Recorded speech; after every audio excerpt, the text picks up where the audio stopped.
ప్రియులారా, మనం పరిశుద్ధ గ్రంథం మన చేతిలో ఉంది. మన పరిశుద్ధ గ్రంథంలో 2 నిబంధనలు ఉన్నాయి. ఒకటి ఏ నిబంధన? మనందరికీ తెలుసు, పాత నిబంధన, క్రొత్త నిబంధన. మన అందరం పాత నిబంధన చదువుతాం, క్రొత్త నిబంధన చదివే వారిగా ఉన్నాం ప్రతిరోజు. చూడండి, పాత నిబంధనలో దేవుడు ప్రజల నుంచి ఏం కోరుకున్నారు, కొత్త నిబంధనలో దేవుడు ప్రజల నుంచి ఏం కోరుకున్నారు అన్నది ముందు మనం గ్రహించాలి. ఏదో బైబిల్ తీసి కళ్ళు మూసుకొని ఇలా తెరిచాడంట ఒక భక్తుడు, ఉపవాసం ఉండి. తెరిస్తే యూదా ఉరి వేసుకునేనో అని వచ్చిందంట. ఏంటి ప్రభా ఈరోజు నాతో మాట్లాడతారంటే, యూదా ఉరేసుకున్నాడు అన్నారు, నేను ఉరేసుకోనా అని మళ్ళీ కళ్ళు మూసుకున్నాడంట. కళ్ళు మూసుకొని తెరిస్తే వాళ్ళని హత్య చేశానని ఏదో ఒక వచనం వచ్చింది. ఏంటి ప్రభు అన్నీ చంపడమే వస్తున్నాయి ఈరోజు, అంటే ఈరోజు నేను చనిపోమంటారా? ఇది ఎవరు? ఒక అజ్ఞాని, ఓ అవేకి చేసే పని. ఇంతకీ ఎందుకు 2 నిబంధనలుగా దేవుడు చేశారు అని ఫస్ట్ గ్రహించేవాడు దేవుడు ఏం మాట్లాడతారో వినేవాడు. పాత నిబంధన నుంచి దేవుడు ప్రజల నుంచి ఏం కోరుకున్నారు, కొత్త నిబంధనలో దేవుడు ప్రజల నుంచి ఏం కోరుకున్నారంటే, పాత నిబంధనలో ఒకసారి మనం చూద్దాం. లేవియా కాండము 11వ అధ్యాయము 44వ వచనం. నేను మీ దేవుడైన యెహోవాను, నేను పరిశుద్ధుడను గనుక మీరు పరిశుద్ధులై ఉండునట్లు. నేను పరిశుద్ధుడను గనుక మీరును పరిశుద్ధులై ఉండునట్లు మిమ్మును మీరు పరిశుద్ధపరచుకొనవలెను. అలాగే 45వ వచనం, దాని కింద చివరి లైన్ చదవండి. నేను పరిశుద్ధుడను గనుక మీరును పరిశుద్ధులు. నేను పరిశుద్ధుడను గనుక మీరును పరిశుద్ధులు కావలేను. చూడండి, పాత నిబంధన అంతట్లో దేవుడు ప్రజల నుంచి కోరుకున్న ఏకైక కోరిక ఇదే. ఏంటంటే, నేను పరిశుద్ధుడు కనుక మీరును పరిశుద్ధులుగా జీవించు. సో అలా అని చెప్పి అబ్రహామును పిలుచుకొని అన్య జనాంగంలోంచి అబ్రహాంకి తన నీతి వెల్లడి చేసి, అబ్రహాం సంతానానికి ధర్మశాస్త్రం ఇచ్చి, వాళ్ళకు ఒక కనాన్ దేశం ఇచ్చి, ఇదిగో నేను పరిశుద్ధుడైన దేవుడను, మీరు పరిశుద్ధంగా జీవించండి. ఇప్పుడు మిమ్మల్ని మీరు పరిశుద్ధపరచుకునే వాళ్ళని అన్నారు. దేని చేత వాళ్ళని పరిశుద్ధపరచుకోమన్నారు? ఇప్పుడు వాళ్ళని ఏ పిలుపుతో పిలుచుకున్నారంటే, వాళ్ళందరూ సున్నతి అనే ఒక పని చెయ్యాలి. ఏం చేయాలి? వాళ్ళు పరిశుద్ధులు అవ్వాలంటే వాళ్ళకు ఒక మార్గం చూపించారు. సున్నతి చేసుకోండి. సున్నతి చేసుకున్నాక ఇప్పుడు వీళ్ళందరూ ఎలా పరిశుద్ధపరచుకోవాలి అంటే, ఆయన ఆజ్ఞలు గైకొనటం ద్వారా మాత్రమే పరిశుద్ధపరచుకోవాలంట. ఒకసారి చూద్దాం. ద్వితీయోపదేశ కాండము 6వ అధ్యాయము 1వ వచనం నుంచి. నీవును నీ కుమారుడును నీ కుమారుని కుమారుడును నీ దేవుడైన యెహోవాకు భయపడి నేను నీకు ఆజ్ఞాపించు ఆయన కట్టడలన్నీ ఆజ్ఞలన్నీ నీ జీవిత దినములన్నిటను గైకొనుచు నీవు దీర్ఘాయుష్మంతుడగునట్లు మీరు స్వాధీనపరచుకొనుటకు ఏరు దాటి వెళ్ళుచున్న దేశమందు మీరు జరుపుకొనుటకు మీకు బోధింపవలనని మీ దేవుడైన యెహోవా ఆజ్ఞాపించిన ధర్మమంతయు అనగా కట్టడలు విధులు ఇవే. చూడండి, దేవుడు నేను పరిశుద్ధును, మీరు పరిశుద్ధంగా జీవించాలని ఒక కోరిక ప్రజల్ని కోరారు.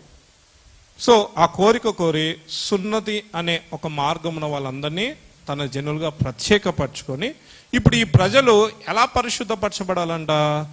ఆయన ఆజ్ఞలను గైకొంటూ పరిశుద్ధపరచబడాలి. ఇంకా దేని ద్వారా వాళ్ళు పరిశుద్ధపరచబడరు. కోడల రక్తం వల్ల పరిశుద్ధపరచబడరు, ఎడ్ల రక్తం చేత పరిశుద్ధపరచబడరు. కేవలము ఆయన ఆజ్ఞలు వింటే దీర్ఘాయుష్మంతుడు, పరిశుద్ధుడు. లేదు, ఆజ్ఞలు వినలేదా శాపగ్రస్తుడు అయిపోతాడు.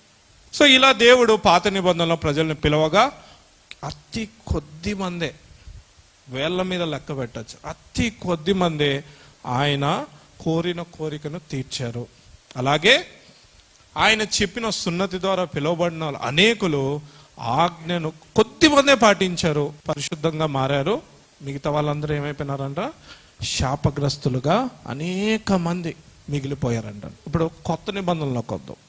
కొత్త నిబంధనలో దేవుడు చూడండి, యోహాను సువార్త 3వ అధ్యాయము 16వ వచనం నుంచి చదవండి. దేవుడు లోకమును ఎంతో ప్రేమించెను. దేవుడు లోకమును ఎంతో ప్రేమించెను కాగా ఆయన తన అద్వితీయ కుమారునిగా పుట్టిన వాని యందు విశ్వాసముంచు ప్రతి ఆయన తన అద్వితీయ కుమారునిగా పుట్టిన వాని యందు విశ్వాసముంచు ప్రతి వాడును నశింపక నిత్య జీవము పొందునట్లు నిత్య జీవం పొందునట్లు ఆయనను అనుగ్రహించెను. కొత్త నిబంధనలో మూలవాక్యం ఇదే.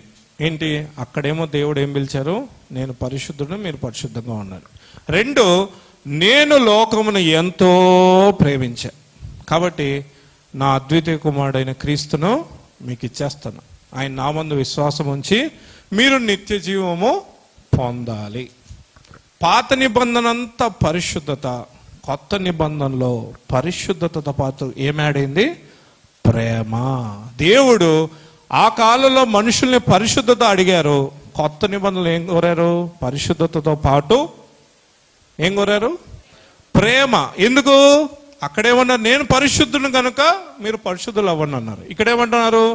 నేను లోకమును ఎంతో ప్రేమించాను కనుక మీరును ప్రేమించాలి. ఇప్పుడు దేవుడు మనల నుంచి కోరుకునే కోరికలు. సో ఇప్పుడు ఈ 2వ కోరికను కోరినప్పుడు అప్పుడేమో సున్నతి ద్వారా పిలుచుకున్నారు. ఇప్పుడు దేని ద్వారా అంట? యేసయ్య రక్తము ద్వారా మనల్ని ప్రత్యేకపరచుకున్నారు. ఆమేన్. ఇప్పుడు యేసయ్య రక్తం ద్వారా ప్రత్యేకపరచుకున్నారు. మళ్ళీ ఈ ప్రేమను ఎలా మనము సంపాదించుకోవాలి? ఈ ప్రేమను ఎలా సంపాదించుకోవాలి అంటే అదే యోహాను 14:21. నా ఆజ్ఞలను అంగీకరించి వాటిని గైకొనువాడే నన్ను ప్రేమించువాడు నా తండ్రి వలన ప్రేమింపబడును. చూడండి, పాత నిబంధనలో పరిశుద్ధపరచుకోవడానికి కూడా ఆయన చూపించిన ఏకైక మార్గం ఏంటంట? ఆయన ఆజ్ఞలను ఫాలో అవ్వాలి. కొత్త నిబంధనలో దేవుడు కోరుకున్న కోరిక పరిశుద్ధత, ప్రేమ. ఈ 2 కూడా యేసయ్య రక్తం చేత ప్రత్యేకింపబడిన మనము ఎలా వెళ్ళాలంట? ఆయన ఆజ్ఞలను పాటించడము, ఆయన్ని ప్రేమించడము. కాబట్టి నా ప్రియ సహోదరి సహోదరులారా, ఇక్కడ కూర్చున్న నువ్వు, నీలో పరిశుద్ధత, ప్రేమ పనిచేస్తున్నాయా? వెంటనే మనం అంటాం నాలో పనిచేస్తుంది. కానీ దేవుడు అంటున్నారు, నువ్వు చెప్తే కాదు, నా ఆజ్ఞలు నీ జీవితంలో 100కు 100% నువ్వు వెంబడిస్తున్నావా?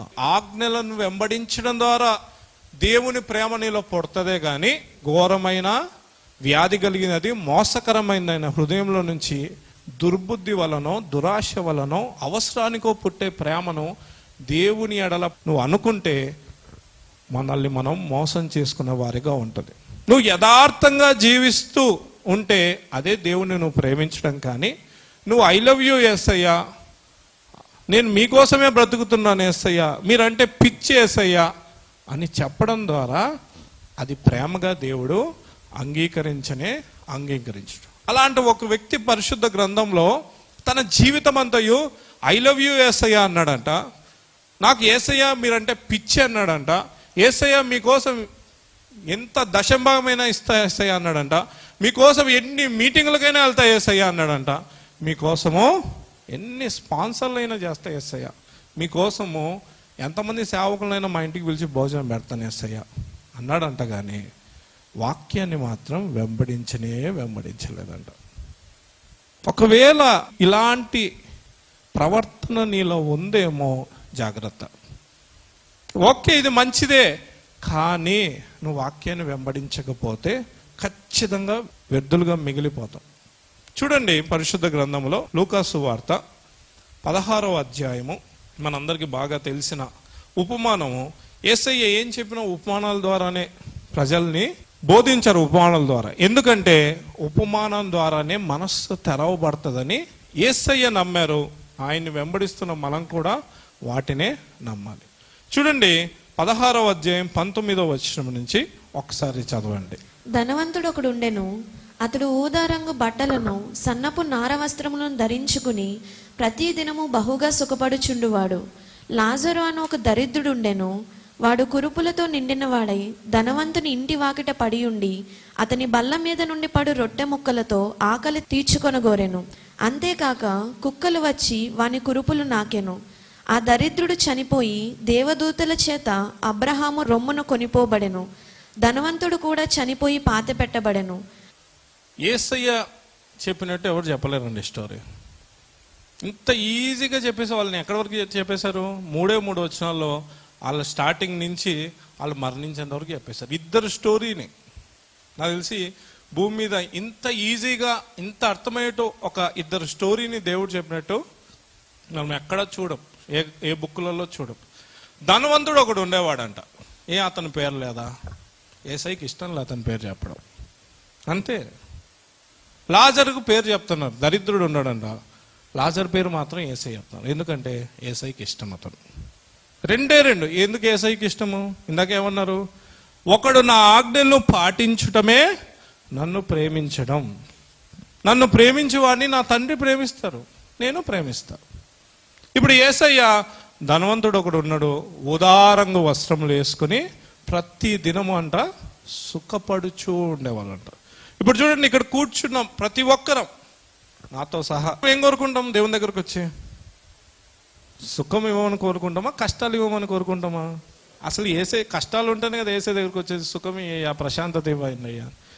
ఈ ధనవంతుడు మనలాగా వచ్చినాడే, ఒకనొక రోజు వచ్చినట్టు ఉన్నాడు. వస్తే దేవుడు ప్రార్థన, ఓకే నాయనా నువ్వు చాలా కష్టాల్లో ఉన్నావని ఇతన్ని ధనవంతుడిగా దేవుడు చేస్తే, ఇతను ఏం చేశాడంట? ఉదారంగా వస్త్రాలు వేసుకొని, అంటే ఈ కాలంలో సూట్లు బూట్లు వేసుకొని అనుకోండి, లేకుంటే మంచి పట్టు చీరలు కాస్ట్లీ కొనుక్కొని ఆ గ్యాంగ్. ఇతను ఏం చేస్తాడంట? ప్రతిదినము సుఖపడుచుండెను. ఇతని జీవితం అంతా సుఖపడ్డమే. నెక్స్ట్, లాజర్ అని ఒక దరిద్రుడు ఉండేను. ఇతను ఏంటంట? ఇతని జీవితము, వాడు కురుపులతో నిండిన వాడే ధనవంతుని ఇంటి వాకిట పడి ఉండి. వాళ్ళంతా ఏమున్నాయంట? కురుపులు ఉన్నాయంట. ఎవరింటి వాకిట పడి ఉన్నాడంట? ధనవంతుని ఇంటి వాకిటే పడి ఉన్నాడు. ఇప్పుడు ఈ ధనవంతుడికి ఈ లాజర్కి మధ్య ఏముంది? వాళ్ళ ఇంటి గేట్ ఉంది అంతే. ధనవంతుడికి లాజర్కి ఏముంది అడ్డు? వాళ్ళ ఇంటి గేటే, ఇంకేం పెద్ద దూరం లేదు. ధనవంతుడు రావాలనుకుంటే గేటు దగ్గరకు వచ్చి లాజరు బాగున్నావా అని ఒక మాట పలకరేయచ్చు. కానీ ఈ ధనవంతుడంట ఒక్క రోజు కూడా ఈ లాజర్ వైపు కన్నెత్తి కూడా చూడలేదంట. అక్కడ రాయబడింది, అతని బల్ల మీద నుండి పడు రొట్టె ముక్కలతో ఆకలి తీర్చుకొన గోరెను. ఈ దరిద్రుడు అంట ఆకలి ఎలా తీర్చుకుంటాడంట? ఈ ధనవంతుడు బల్ల మీద, అంటే బాగా వాళ్ళందరూ తిన్నాక వాళ్ళ బల్ల మీద నుంచి పనివారు వచ్చి బయటికి ఇసిరేస్తున్నారంట.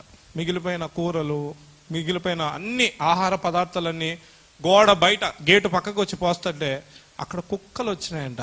ఆ కుక్కల దగ్గర ఇది దరిద్రుడు కూడా వచ్చి కూర్చొని తింటా ఉన్నాడంట. చూడండి, ఈ ధనవంతుడు ఎవరు? అవిశ్వాస. ఈ ధనవంతుడికి దేవుడు తెలియదా? ఈ ధనవంతుడికి ధర్మశాస్త్రం తెలియదా? ఈ ధనవంతుడికి బైబిల్ తెలియదా? అంటే ఈ ధనవంతుడు నరకంలో వేయబడినప్పుడు మనం చదువుతాము, అబ్రహమా అని పిలుస్తున్నాడు. అబ్రహమా అని పిలుస్తున్నాడు అంటే అన్యులకు తెలుసు అబ్రహాము అంటే ఇతడు బాగా దేవుని ఎరిగిన వ్యక్తే, ఇతడు పరిశుద్ధ గ్రంథం చదివిన వ్యక్తే. అబ్రహాము ఎవరో ఈ వ్యక్తికి బాగా తెలుసు. అబ్రహాం తెలిసాడు అంటే పరిశుద్ధ గ్రంథంలో దేవుడు ఇచ్చిన ఆజ్ఞలు కూడా ఈ వ్యక్తి ఖచ్చితంగా తెలుసు. కానీ ఈ వ్యక్తి ఏం చేశాడు? ఆజ్ఞలు మాత్రం వెంబడించాల. అనేక ఆదివారాలు చర్చికి వెళ్ళాడు, సేవకులు దేవుడు సేవకుల ద్వారా మాట్లాడుతూనే ఉన్నారు. కానీ ఇతని ధ్యాసంతా ఏంటి? నేను సుఖపడాలి, ఎలాగోలా నేను సుఖపడుతూనే ఉండాలి అంటే తన సొంత స్వార్థమునే చూసుకున్నాడు. కానీ తన ఇంట కూర్చున్న పొరుగువాన్ని మాత్రం ఇతడు పట్టించుకోవాలి. ఇప్పుడు నాకు వచ్చే డౌట్ ఏమొచ్చిందంటే, ఇతడు ఏమన్నా లాజర్ను తిట్టాడా? బైబిల్లో రాయబడిందా? తిట్టాడా, కొట్టాడా, అవమానించాడా, ఒరే దరిద్రుడా అని తిట్టాడా? ఒక్క మాటన్న చెడుగా అన్నాడా? అనకపోయినా దేవుడు ఎందుకు అతను నరకానికి పంపించారు? చూడండి, ధనవంతుడి పేరును కూడా దేవుడు చెప్పడానికి ఇష్టపడాల ఫస్ట్ పాయింట్, కానీ దరిద్రుని పేరు దేవుడు చెప్పడానికి ఇష్టపడ్డారు. అలాగే ధనవంతుడి జీవిత విధానం అంతా ఖరీదైన వస్త్రాలు వేసుకోవాలి.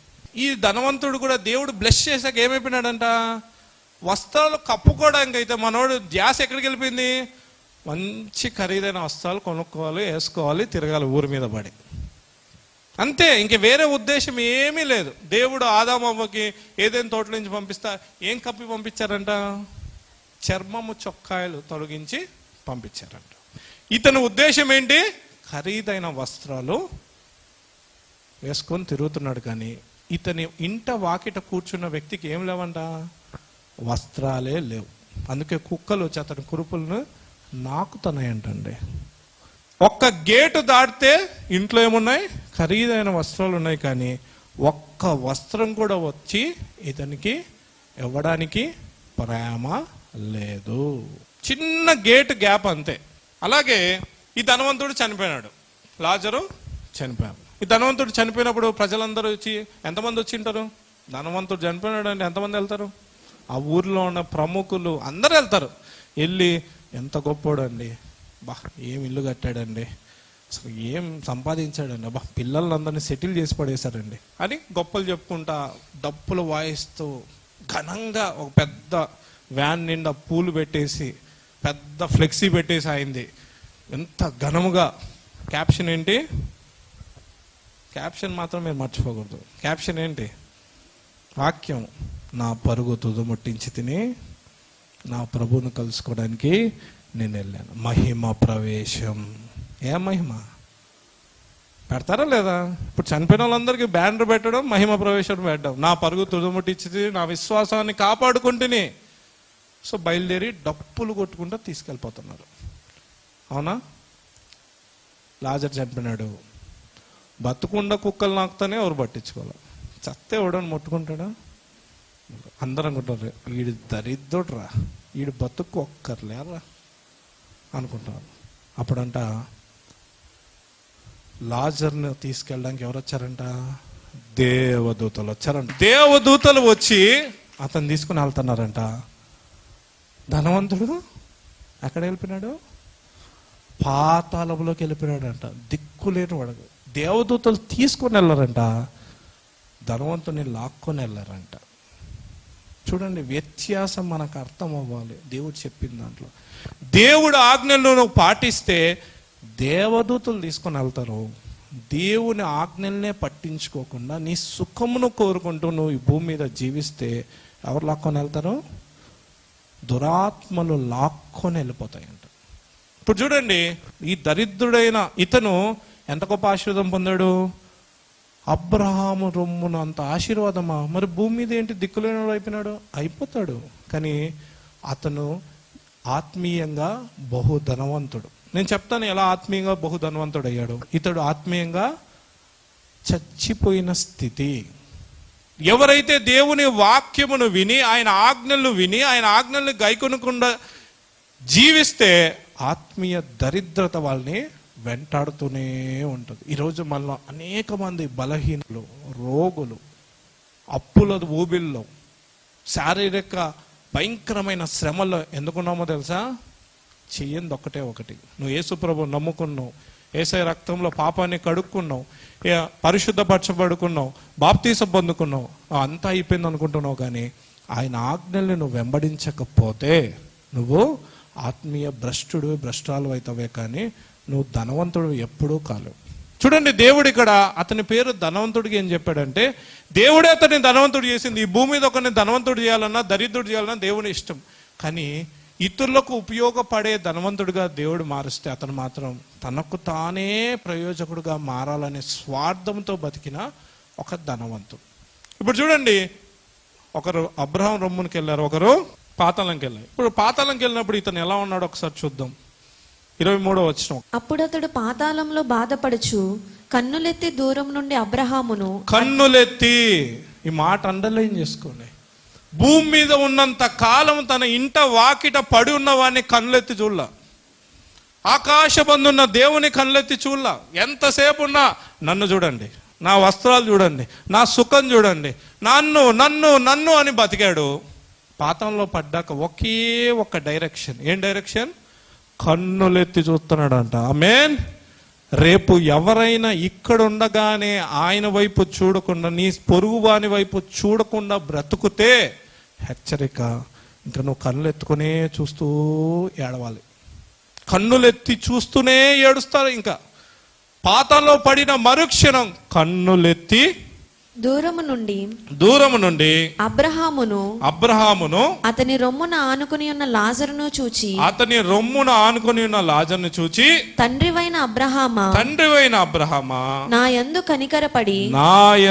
కనికరపడి ఏం కోరుకుంటున్నాడు? కనికరమయ్యా. భూమి మీద ఉన్నప్పుడు ఒక్కరి మీద కనికరపడ్డవా ధనవంతుడా? టైం లేదయ్యా. ఆశీర్వాదంతో సుఖాన్ని పొందుకుంటున్నా, నాకెక్కడ కనికరం ఉంది? అందుకే యేసయ్య చెప్పిన ధన్యతలు ఉంది. కనికరం కలవారు ధన్యులు, వారు కనికరం పొందుతురు. ఈరోజు నువ్వు దేవుని కనికరం పొందాలంటే ముందు నువ్వు కనికరపడాలి. ఇతరులు ఏడాల. నువ్వు జాలి చూపించకుండా నన్ను జాలి చూపించు ప్రభువా, నువ్వు క్షమించకుండా నన్ను క్షమించు ప్రభువా, నువ్వు సహాయం చేయకుండా నాకు సహాయం చేయ ప్రభువా అంటే దేవుడు ఏమన్నా అంత ఈజీగా చేసే దేవుడు అనుకుంటున్నారా? దేవుడు ఏమన్నా వెర్రితనం కలిగిన దేవుడు అనుకుంటున్నారా? మనం మాత్రం ఎవరిని పలకరించాం, దేవుడు నన్ను పలకరించాలి. నేను ఎవరిని ప్రేమింపనో దేవుడు నన్ను ప్రేమించాలి. నేను ఎవరిని కనికరించనో నన్ను మాత్రం అందరూ కనికరించాలి. నేను ఎవరిని క్షమించనో దేవుడు మాత్రం నన్ను క్షమించాలి. ధనవంతుడు ఫాలో అయిన పద్ధతి ఇదే. క్రైస్తవుడే ప్రతి ఆదివారం చర్చికి వెళ్ళినోడే వెళ్ళి హాయ్ అని చెప్పొస్తాడు అందరికీ.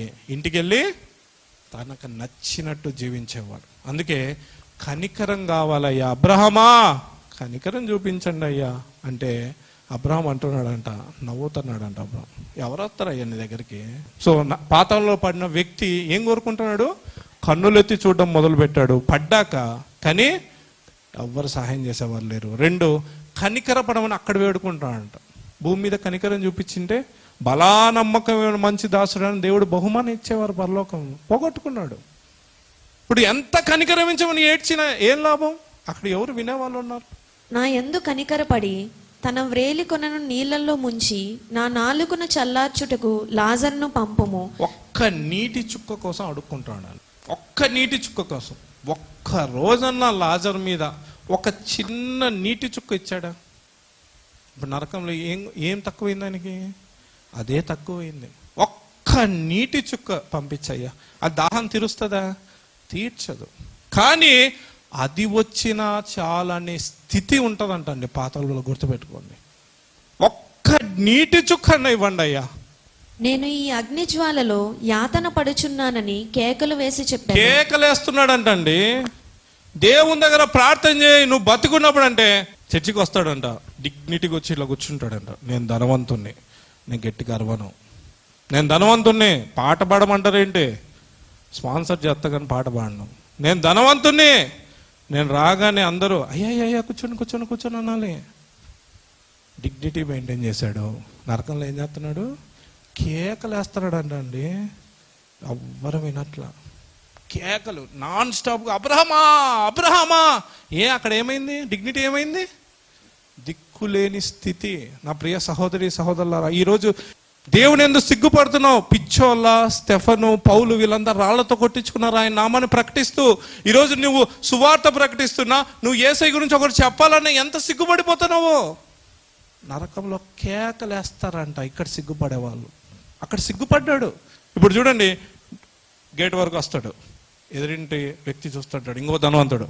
అమ్మో వీడు చూస్తున్నాడు, నేను వెళ్ళి ఇంత మాట్లాడితే ఆయన వచ్చి అడుగుతాడు, ఏంటి వాడి దగ్గర తగ్గించుకుని వెళ్తావేంటి నువ్వు అంటే, నా డిగ్నిటీ ఏమవుతుందని బతికినంత కాలం గేటు తీసి ఆయన దగ్గర పోలేదంట. పక్క గేట్లో నుంచే పోతున్నాడు. ఇప్పుడు అక్కడికి వెళ్ళి ఏం చేస్తున్నాడు? కేకలేస్తున్నాడంట. ఇక్కడే కేకలేసింటే, దేవుణ్ణి మొరపెట్టుకుని ఉంటే, కనికరించమని అడిగింటే ఇంకోలా ఉండేది జీవితం. అందుకు అబ్రహాము, కుమారుడా, నీవు నీ జీవిత కాలమందు నీకిష్టమైనట్టు సుఖం. ఈరోజు నీకిష్టమైన సుఖంగా బ్రతుకుతాను. నీ కోరిక తీరాలి, అందుకే నీకు దేవుడు. నీ అవసరత తీరాలి, అందుకే దేవుడు. నీకు కావాల్సిన ఉద్యోగం రావాలి, అందుకే దేవుడు. అంతేకాని నన్ను బాగు చేసిన దేవుడు, నన్ను ధనవంతుడిగా చేసిన దేవుడు నా నుంచి ఏం ఆశిస్తున్నాడు అని నువ్వు మోకాలు లేసింటే దేవుడు మాట్లాడరంటారా? దేవుడు నీతో మాట్లాడే దేవుడై ఉన్నారు.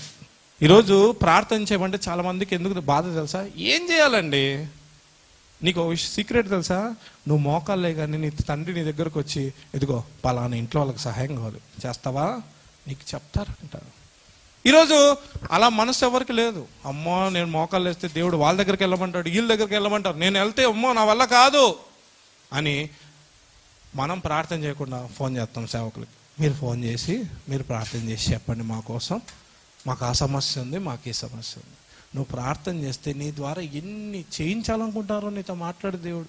అందుకే ఈ ధనవంతుడు దుర్బోధలు విని ఏం చేశాడంట? ప్రార్థనే చేయాల. ఇప్పుడు అక్కడ ఏం చేస్తుంటే ప్రార్థన మాత్రం తప్ప ఇంకేం చేయట్లేదంట ధనవంతుడు. అక్కడ ఏమన్నా పాటలు పెట్టండి అంటున్నాడా? అలా బయటికి వెళ్ళొద్దాం అంటున్నాడా? నా ఊదారంగు వస్త్రం తీసుకొని రండి నా పనోళ్ళరా అంటున్నాడా? ఎవ్వరు లేరు. ఒకటే ప్రార్థన కేకలేస్తూ అబ్రహామ అంటాడంట, నీ జీవిత కాలం అంతా నువ్వు సుఖం మాత్రమే అలవాటు చేసుకుని బ్రతికిను. ఇప్పుడు నీకును మాకు మధ్య ఏముంది? పెద్ద అగాధం ఉందంట. ఆ గేటు దాటి వెళ్ళింటే ఈరోజు ఆ అగాధం ఉండేది కాదు. ఈరోజు ఎంత అగాధం ఉంది? ఇక్కడి నుంచి ఎవరైనా రావాలన్నా రాలేరయ్యా. పెద్ద అగాధం పెట్టారు సార్ దేవుడు. అందుకే చూడండి చాలా మంది తగ్గించుకోవడానికి ఇష్టపడరు.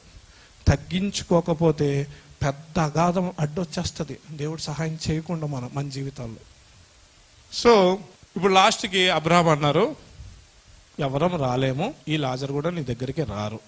అప్పుడు ఇంకొక కోరిక కోరాడు, చివరి కోరిక, అయ్యా నాకు 5 మంది సహోదరులు ఉన్నారు, వాళ్ళకి వెళ్ళి పంపించి చెప్పించయ్యా అంటే ఏం చెప్పారు? వాళ్ళకి మోషే ఉన్నాడు, ప్రవక్తలు ఉన్నారు. అంటే దేవుడు వాక్యం చెప్పే చాలా మంది ఉన్నారు అక్కడ. వాళ్ళ వాక్యం వినమను, మారు మనస్సు పొందమను, పాపాలు ఒప్పుకున్న తర్వాత దేవుని ఆజ్ఞలు వెంబడిస్తూ బ్రతకమను. అంటే అయ్యా ఎవరు నమ్ముతారయ్యా? ఈ చచ్చిపోయిన లాజరు వెళ్తే, ఈ లాజరు వెళ్ళి చెప్తే వాళ్ళు నమ్ముతారు. ఈరోజు మనం కూడా ఏమడుతాం? వాక్యం చెప్తే నమ్మే వాళ్ళు లేరు. మాకేదైనా అద్భుతం చెయ్యి, మాకేదైనా సూచక్రియ చెయ్యి, మాకు ఏదన్నా జరిగితే, దేవుడు ఇప్పుడు నన్ను తాకితే నేను నమ్ముతా, దేవుడు ఇప్పుడు నా దగ్గరకు వచ్చి నన్ను ఇలా నింపేయాలి. వీళ్ళంతా ఆ ధనవంతుడి బ్యాచ్.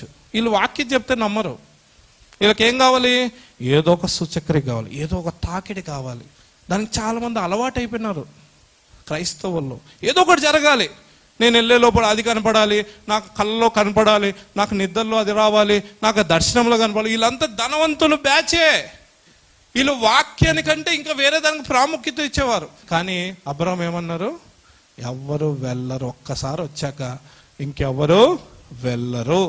ఒక్కసారి నీ సహోదరులు కూడా అక్కడ సేవకులు చెప్పే వాక్యం వింటే చాలు. నా ప్రియ సహోదరి సహోదరులారా, ఎంతమంది ధనవంతుల్లాగున్నాం, ఎంతమంది లాజర్ లాగున్నాం. లాజరు దరిద్రుడే. మరి లాజరు ఏం మంచి చేశాడని లాజరు పరలోకానికి వెళ్ళాడు చెప్పండి? లాజరు ధనవంతుడు ఇంటి వాకిటి ఉన్నాడు, కానీ ఏ రోజు ఆ ఇంట్లోకి వెళ్ళి దొంగతనం చేయాల, దేవుని వాక్యాన్ని దొంగలింపకూడదు ఫాలో అయిపోయాడు. ఏనాడు ఏంటి ప్రభువా, 2 మనుషులు ఇక్కడ ఉన్నాం, ఒకరినేమో ధనవంతం చేసావు, నన్నేమో ఇంత నీచుడుగా చేసావని ఏనాడు దేవుణ్ణి దూషించాల. నీ దేవుడైన యెహోవాను వ్యర్థంగా ఉచ్చరించదని వాక్యం సెలవిస్తాను. ఉచ్చరించలా. ఏనాడు ధనవంతుని చూసి తిట్టల. ఈరోజు ఎంతమంది తిట్టేస్తున్నారు? అందుకే తన నీతిని కాపాడుకున్నాడు. అందుకే ఏమైపోయినాడు? అబ్రహాము రొమ్మునికి వెళ్ళిపోయినాడండి. ఈరోజు దేవుడు నీ నుంచి కోరుకునేది ఏంటో తెలుసా? నువ్వు ఆయన ఆజ్ఞలు పాటిస్తున్నావా? ధనవంతుడు పాటించలా. ఏం చేశాడు? క్రైస్తవుడే, వాక్యాన్ని విన్నాడు, బాగా ఆచరణలన్నీ పాటించాడు, కానీ ఏం చేయాల? ఆజ్ఞలు పాటించడం. ఈరోజు కొత్త నిబంధనలో ఉన్న మనము, దేవుడు లోకమును ఎంతో ప్రేమించను, నువ్వు ప్రేమించాలి లోకంలో ఉన్న అందరినీ. యేసయ్య రక్తం చేత పరిశుద్ధపరచబడ్డ నువ్వు ఆయన ఆజ్ఞలను వెంబడిస్తూ, దేవుడిచ్చిన 2 ఆజ్ఞలు, మార్కు సువార్త 12:31. నీవు నీ పూర్ణ హృదయముతోను, నీ పూర్ణ ఆత్మతోను, నీ పూర్ణ వివేకముతోను, నీ పూర్ణ బలముతోను నీ దేవుడైన ప్రభువును ప్రేమింపవలనన్నది ప్రధానమైన ఆజ్ఞ. 2వది, నీవు నిన్ను వలె నీ పొరుగువారిని ప్రేమింపవలనన్నది 2వ ఆజ్ఞ. కేవలం ఈ 2 ఆజ్ఞలు దేవుడు ఈ కొత్త నిబంధనలో నిన్ను నన్ను వెంబడించమంటాను. నువ్వు దేవుణ్ణి ప్రేమిస్తున్నావా? నీ పొరుగువారిని ప్రేమిస్తున్నావా? ఈ రెండు పాటించకుండా నువ్వు అన్నీ చేసినా చివరికి ధనవంతుడి వలె పాతాళముకే వెళ్తాము తప్ప ఇంకా మనం వేరే గమ్యం అనేది లేదు. కాబట్టి ఇప్పటికైనా ఆయన వాక్యాన్ని నీ చేతి మీద రాసుకొని నీ హృదయంలో ముద్రించుకొని దాన్నే వెంబడించే వారిగా ఉన్నాం. ఇప్పుడు యూదాపత్రిక 1:4 ఏలయనగా కొందరు రహస్యంగా చొరబడి ఉన్నారు. వారి భక్తిహీనులై మన దేవుని కృపను కామాతురత్వమునకు దుర్వినియోగపరచుచు మన అద్వితీయ నాథుడును ప్రభువు అయిన యేసుక్రీస్తును విసర్జించుచున్నారు. ఈ తీర్పు పొందుటకు వారు పూర్వమందే సూచింపబడిన వారు. ఏలైనగా కొందరు రహస్యంగా చొరబడి ఉన్నారంటండి. ఎవరు? సంఘములో చొరబడ్డారు, ఇప్పుడు చొరబడుతున్నారు. చాలా జాగ్రత్త. ఈ ధనవంతుని చెడిపేసింది వీళ్ళే. ధనవంతుడు ధర్మశాస్త్రాన్ని ఇంకొంచెం క్షుణ్ణంగా చదివింటే ఆజ్ఞలు పాటించాలనేది ఉంది అక్కడ. ఈ కొందరు చొరబడి ఏం చేశారంట? వీళ్ళు చూడండి ఎంత తెలివైన వాళ్ళు. భక్తిహీనులై మన దేవుని కృపను కామాతురత్వానికి దుర్వినియోగపరుస్తూ వీళ్ళు ఏం చేస్తారంట? కృప కృప కృప. ధనవంతుడా నీకు కృప ఉందయ్యా, ధనవంతుడా నీకు కృప ఉందయ్యా, నీ ఇష్టం వచ్చేటి బతుకు. ధనవంతుడా నీకు కృప అయ్యా, నిన్ను దేవుడు కృప చేత ఈరోజు నీకు ఇల్లు ఇచ్చారు, నువ్వేంటి ఒకరు సాయం చేసేది? నువ్వు కృప ఉంది, కృప ఉంది. ఈరోజు కూడా అంత్యకాలంలో రహస్యంగా చొరబడిన వాళ్ళంతా వాడే పదం ఏంటో తెలుసా? దేవుని కృప ఉంది నీకు, అత్యధికమైన కృప ఉంది నీకు, కృప ఉంది, ఏం కాదు నీకు ఉద్యమం వచ్చేది కృప, దేవుని కృప ఉంది. ఇంకా నువ్వేంటి పాపాలు ఒప్పుకుంటావు? కామాతురతకు దుర్వినియోగపరుస్తున్నాడంట. వ్యభిచారం కంటే దారుణమైంది కామాతురత. వ్యభిచారమైన ఒక క్షణం ఆగిపోతుందేమో కానీ కామం ఆగదు. అది చూసే కొద్దీ కావాలి, వెళ్ళే కొద్దీ కావాలి, వెంబడించే కొద్దీ కావాలి. ఈరోజు అది ఇదే. ఒకటి సరిపోతా, ఇంకోటి నీకు కృప ఉంది వచ్చేస్తుంది. కృప కృప కృపని దుర్వినియోగపరుస్తానంట. దేవుడిచ్చిన కృప ఏంటంటే నీకు అవకాశం ఇచ్చాను, మారు మనసు పొందడానికి ఇంకొక అవకాశం ఇస్తా కృపతో అని దేవుడు చెప్తే ఇలా ఆ కృపని దేనికి దుర్వినియోగపరుస్తున్నారు? కామాతురత. నీకు నచ్చి నీ కళ్ళతో చూసిందల్లా కృప దేవుడు ఇచ్చేస్తారు నీకు. కృప కృప కృప కృపను దుర్వినియోగపరుస్తున్నారంట వీళ్ళందరూ. ప్రియులారా అర్థం చేసుకో. నువ్వు దేవుని ఆజ్ఞలు పాటించకపోతే నువ్వు వృద్ధి చెందవు, ధనవంతుడిలాగే మోసపోతావు. ధనవంతుడు అనుకున్నాడు మా ఇంట లాజరు ఉన్నాడే, పట్టించుకోవద్దు, నీకు కృప ఉంది, కృప ఉంది కాబట్టి నువ్వు ఈరోజు ఇంత ఆశీర్వదింపబడ్డావు, నీకు కారు ఉంది, కృప ఉంది కాబట్టి అంటే ధనవంతుడు ఆ బోధలు విని ఏమైపోయినాడంట? అమ్మయ్య కృప ఉంది కాబట్టేగా అని వెళ్ళిపోయినాడంట. లాస్ట్కి ఎక్కడికి వెళ్ళిపోయినాడు? పాతాళములో షాక్ అయిపోయినాడు. ఈరోజు ఎంతమంది అలా షాక్ అవుతున్నారు? దేవుడు ఊరికేనే ఇచ్చేస్తారా పరలోకం? ఆయన ఆజ్ఞలు పాటించకపోతే, ఆయన చెప్పింది నువ్వు చేయకపోతే నీకు ఇచ్చేస్తారా? కృప దేనికి? మరొక అవకాశం. ఆ కానుక లేదా కృప. పాపం బయట పడగానే రాళ్ళతో కొట్టి చంపేశారు. కయ్యూనికి లేదా కృప. తమ్ముని చంపగానే దేవుడు శిక్షించేశారు దేశదిమరుగా. ఈరోజు నీకు నాకు ఆ కృప ఉంది. ఎందుకో తెలుసా? ఇంకొక అవకాశం ఇస్తా, మార్చుకుంటావా? ఈరోజు భయంకరమైన దుర్బోధలు వచ్చేసాయి. నువ్వు వ్యభిచారవా? కృప చూసుకుంటుంది, రెచ్చిపో. నువ్వు మోసాలు చేస్తా బతుకుతావా? కృప ఉంది, రెచ్చిపో. దయచేసి కృపను దుర్వినియోగపరుస్తారంట కొంతమంది. రహస్యంగా చొరబడి జాగ్రత్త పడండి. అట్టి బోధలు నీ హృదయం కాదు కదా, నీ ఇంటి వాకిట కూడా తెచ్చుకోకండి. ఈరోజు అనేక మంది యవ్వనస్తులు ఇలాంటి బోధలు చేసి రెచ్చగొట్టి వదిలేస్తున్నారంట అండి. కాబట్టి నిన్ను నువ్వు కాపాడుకొని జాగ్రత్త పడు. అప్పుడే దేవుడు నీకు పరలోక రాజ్యం ఇస్తాడు. ధనవంతుడిలాగా మోసపోద్దు. నీలాగే నాలాగే ధనవంతుడు కూడా బ్లెస్సింగ్ వస్తే అనుకున్నాడు, దేవుడు నన్ను ఆశ్రయించారు. దేవుడు ఇచ్చిన బ్లెస్సింగ్ ఎందుకంటే లాజర్ని పట్టించుకోమనడానికి. లాజర్ని మర్చిపోయినాడండి. కళ్ళు మూసుకుని ఒక్క 2 నిమిషాలు నువ్వు ఎలా ఉన్నావు పరీక్షించుకో.